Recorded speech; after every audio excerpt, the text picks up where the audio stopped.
সময়টা একেবারেই ভালো যাচ্ছে না সাকিব আল হাসানের। দলের সবচেয়ে অভিজ্ঞ ক্রিকেটার হিসেবে বিশ্বকাপ খেলতে নামা সাকিব টানতে পারলেন না দলকে, উল্টো আসর জুড়ে ব্যর্থতার বোঝা চাপিয়ে দিলেন দলের ওপরই।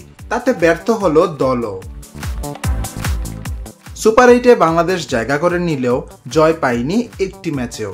আর এই 3 ম্যাচেই ফ্লপ ছিলেন সাকিব, যার প্রভাব পড়েছে তার অলরাউন্ডার র্যাঙ্কিংয়েও। 3 ধাপ পিছিয়ে সাকিব এবার নেমে গেছেন 6 নম্বরে।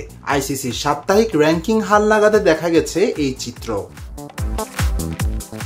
গত সপ্তাহে 5 নম্বরে নামার পর নেদারল্যান্ডসের বিপক্ষে অপরাজিত 64 রানের একটা ইনিংস খেলে র্যাঙ্কিংয়ে 2 ধাপ এগিয়ে 3 নম্বর স্থানে উঠে এসেছেন সাকিব।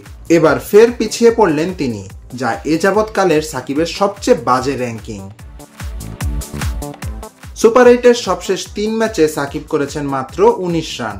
বল হাতে ভারতের বিপক্ষে কেবল একটি মাত্র উইকেট তুলতেই খরচ করেছেন 37 রান। সবশেষ আফগানদের বিপক্ষের ম্যাচে বল হাতে 19 রান খরচ করেছেন, তবে ব্যাট হাতে পাননি রানের দেখা।